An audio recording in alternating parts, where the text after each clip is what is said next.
Assalamualaikum warahmatullahi wabarakatuh. Perkenalkan, nama saya Dila Febriani. Hari ini saya akan melakukan penyuluhan tentang 3R.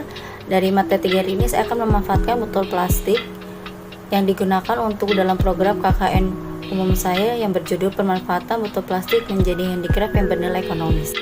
Latar belakang, sampah menjadi salah satu permasalahan penting yang ada di Indonesia. Menurut Kementerian Lingkungan Hidup dan Kehutanan Indonesia pada tahun 2021, jumlah sampah yang ada di Indonesia sebesar 2,2.778.880,94 ton per tahun. Salah satu faktor penyebabnya yaitu kurangnya kepedulian masyarakat akan sampah di lingkungan dan pengetahuan akan sampah organik dan sampah non-organik.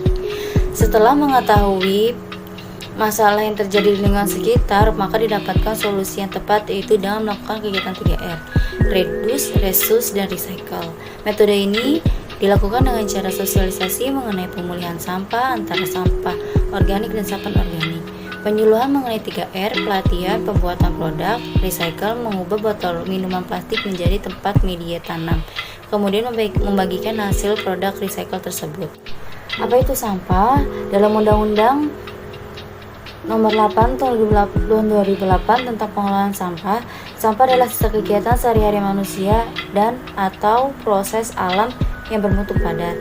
Sedangkan menurut KBBI Kamus Besar Bahasa Indonesia, sampah adalah barang atau benda yang dibuang karena tidak terpakai lagi dan sebagainya.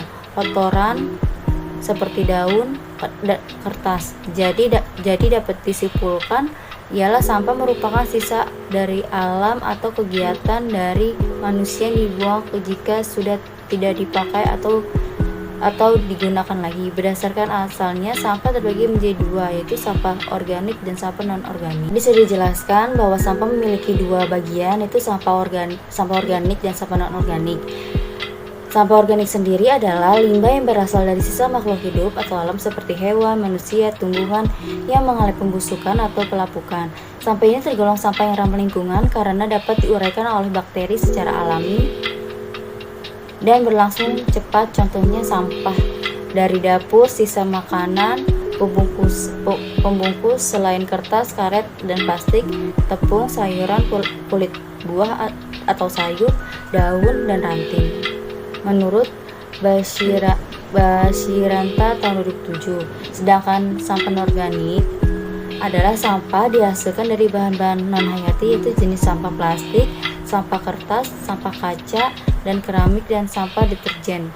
Sebagian besar sampah non-organik tidak dapat diurai oleh alam atau mikroorganisme secara keseluruhan atau unbiodegradable, sementara sebagian yang lain hanya dapat diuraikan dalam waktu yang lama. Sampah jenis ini pada tingkat rumah tangga, misalnya botol plastik, botol gelas, tas plastik, dan kaleng. Menurut Basiranta tahun 2007. Tadi itu sudah membahas tentang sampah organik dan sampah non organik. Kemudian hari ini kita akan membahas selanjutnya tentang pengelolaan sampah, yaitu 3R: reduce, reuse, dan recycle. Reduce itu mengurangi pemakaian barang yang bisa menimbulkan sampah, misalnya tisu kan bisa menimbulkan sampah, bisa diganti dengan serbet. Kemudian misalnya ketika berbelanja ke swalayan, mengganti plastik menjadi tote bag, bawa tank-tankan dari rumah. Yang kedua itu ada reuse, memanfaatkan kembali barang bekas agar dapat dipakai, misalnya botol sampo direfill, daripada dibuang, direfill lagi dengan kemasan kemudian diisi. Kalau enggak, tempat rinso yang sekarang biasanya ada swalayan yang bisa diisi, yang kita datang membawa botol bekasnya kemudian dibeli untuk isinya. Ketiga itu ada recycle. Recycle itu mengubah benda yang tidak berguna menjadi benda baru dan berguna.